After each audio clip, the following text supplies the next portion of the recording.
June 4th, 1967. London.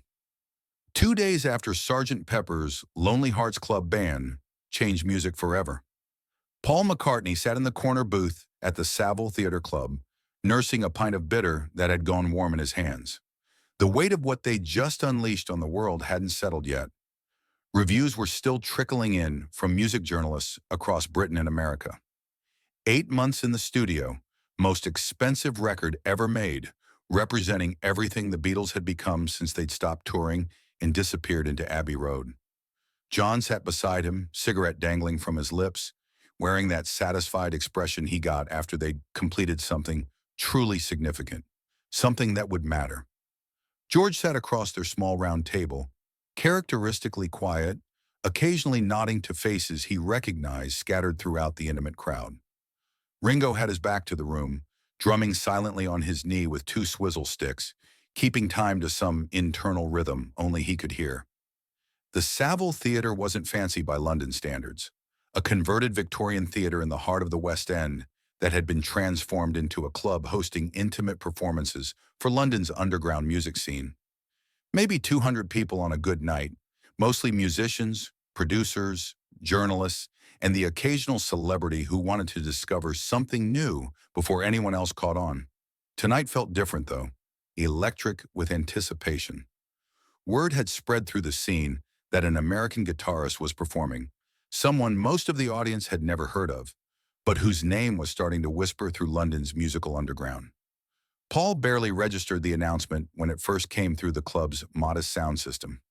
His mind was still processing the sheer magnitude of what Sergeant Pepper might become, what it might mean for their future, for music itself. They'd systematically broken every rule they could think of, used full orchestras, backward recordings, sound effects that had never appeared on a pop record, created sonic textures that pushed the boundaries of what studio technology could achieve. It was either the most brilliant thing they'd ever done or complete career suicide. Still too early to tell which.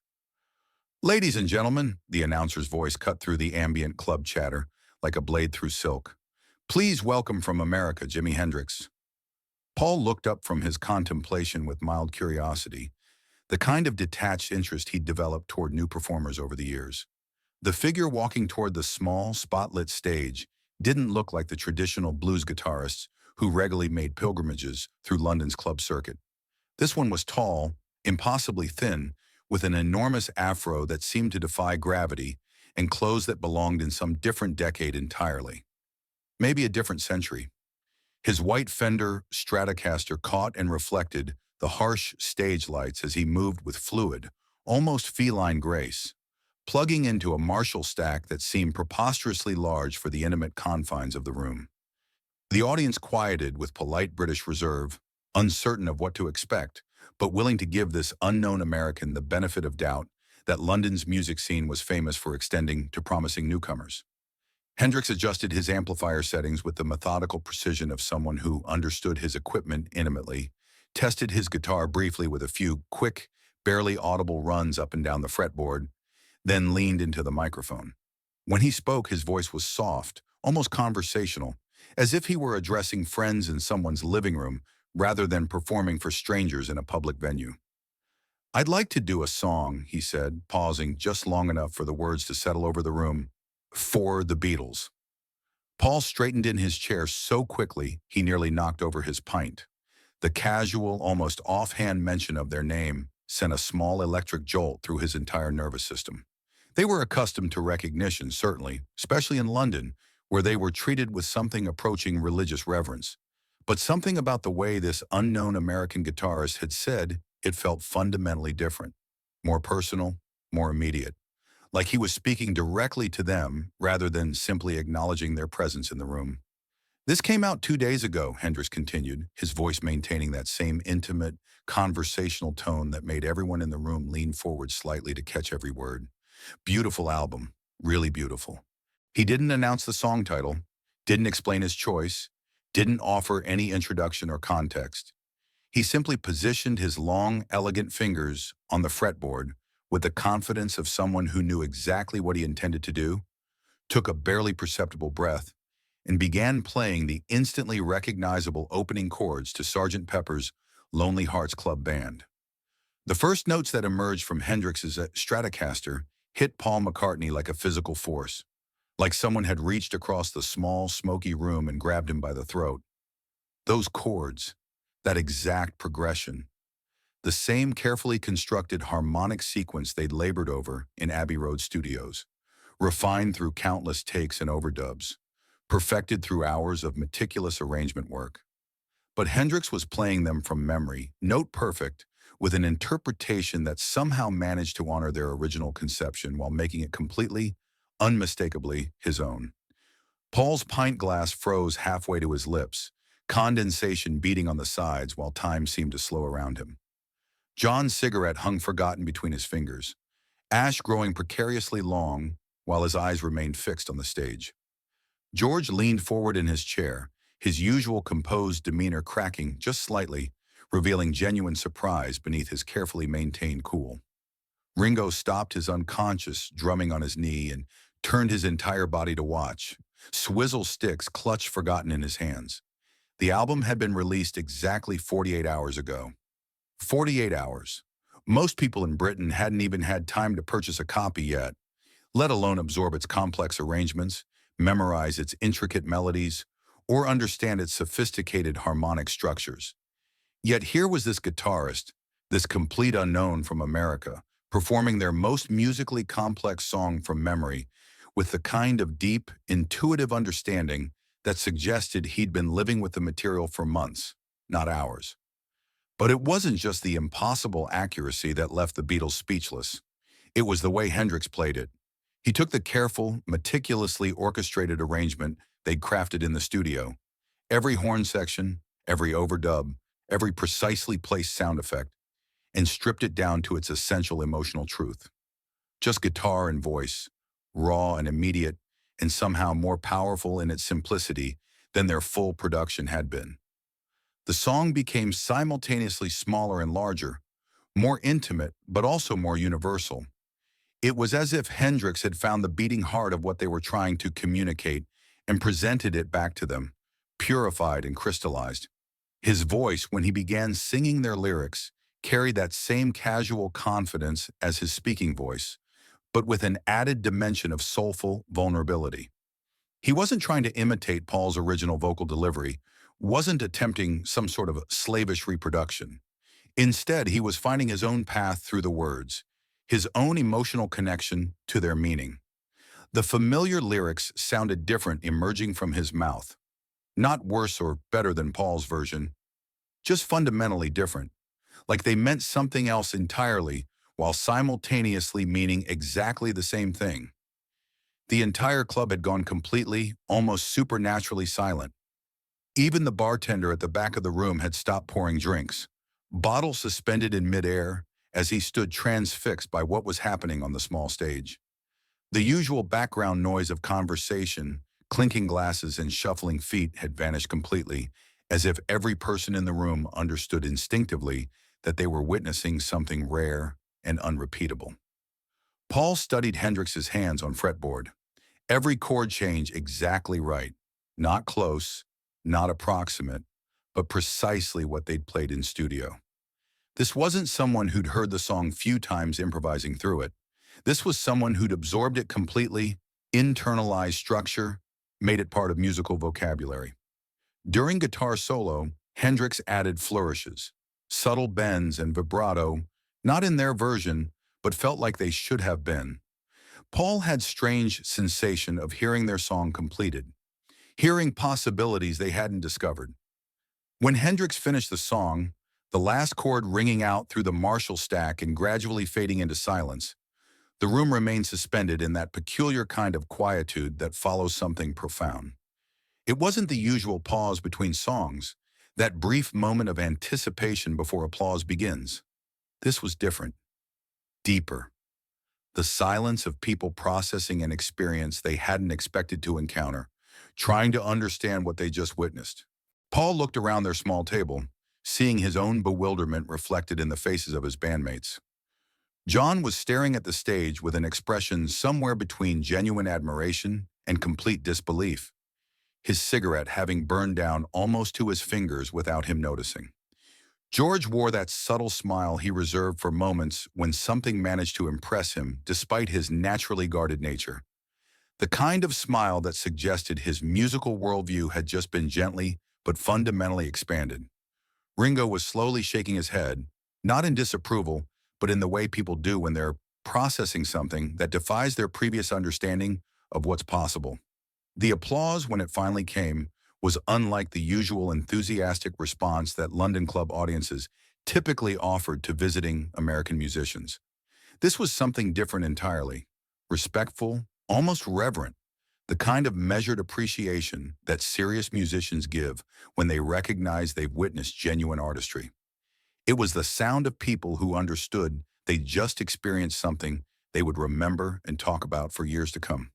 Hendrix acknowledged the response with a simple nod to the crowd, unplugged his white Stratocaster from the Marshall stack with the same methodical care he'd used to set up, and walked off the small stage as if what he'd just accomplished was perfectly ordinary. Just another night's work in what was probably a long series of club performances across Europe.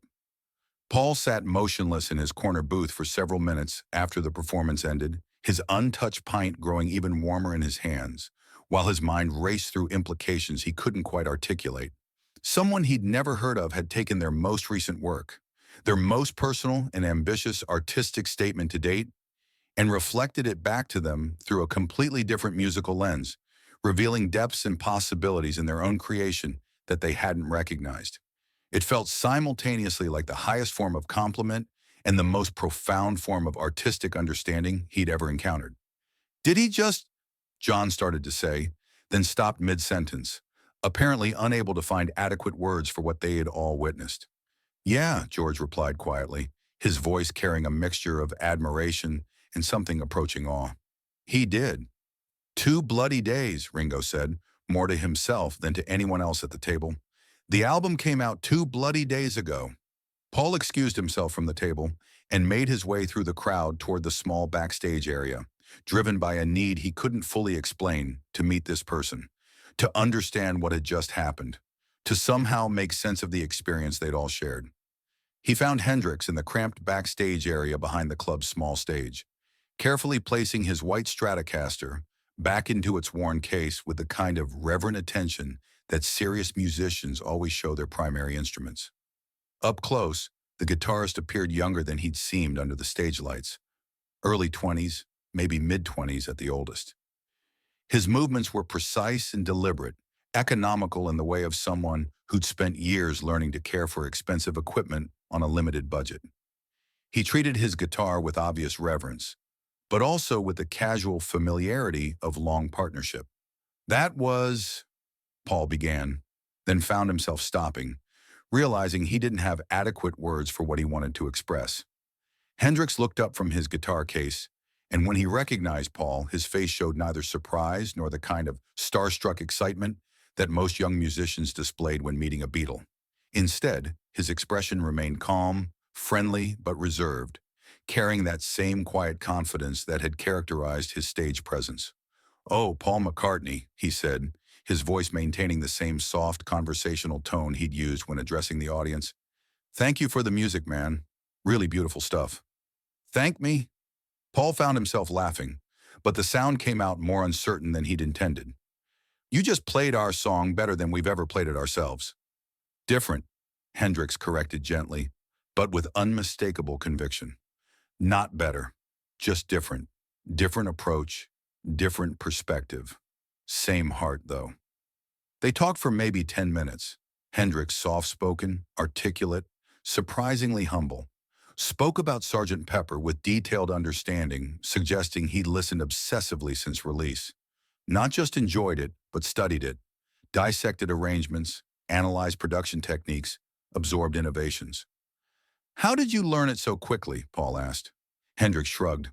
"I listen. I hear something I like. I want to understand how it works.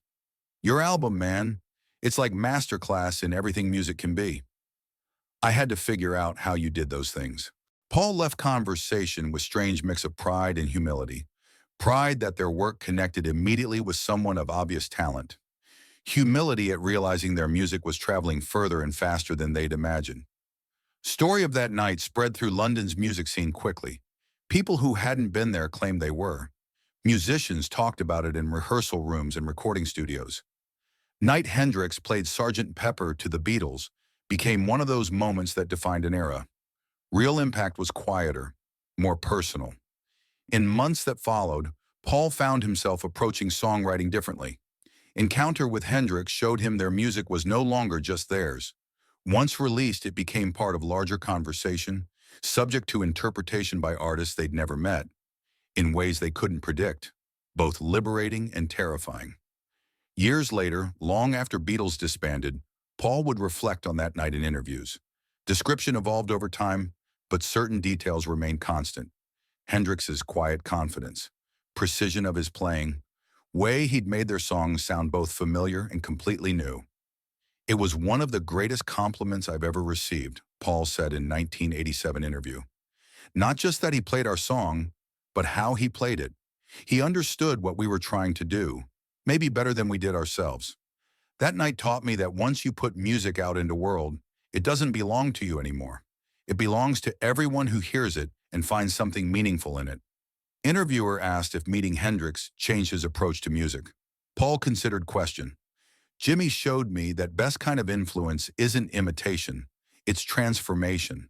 He took our song and made it his own without losing what made it ours. That's real artistry. That's what we all should be striving for. He paused, then added, I still get goosebumps thinking about that performance. 48 hours. Album had been out 48 hours, and he'd already made it part of his musical DNA. That's mark of true musician. They don't just hear music, they absorb it, process it, give it back to world change but not diminished. Night Jimi Hendrix played Sgt. Pepper's Lonely Hearts Club Band to the Beatles 2 days after its release became more than memorable performance. It became a moment when different approaches to musical genius recognized and honored each other. When innovation met interpretation, both elevated in process. Paul McCartney learned something that night about nature of artistic influence, about how music travels and transforms, about difference between copying and honoring. Lesson that would inform his approach to creativity for rest of career. Somewhere in small London club, 48 hours after they changed music forever, the Beatles discovered their revolution was already being revolutionized by someone they'd never heard of in ways they'd never imagined possible. That night, genius met genius, and both were transformed by encounter.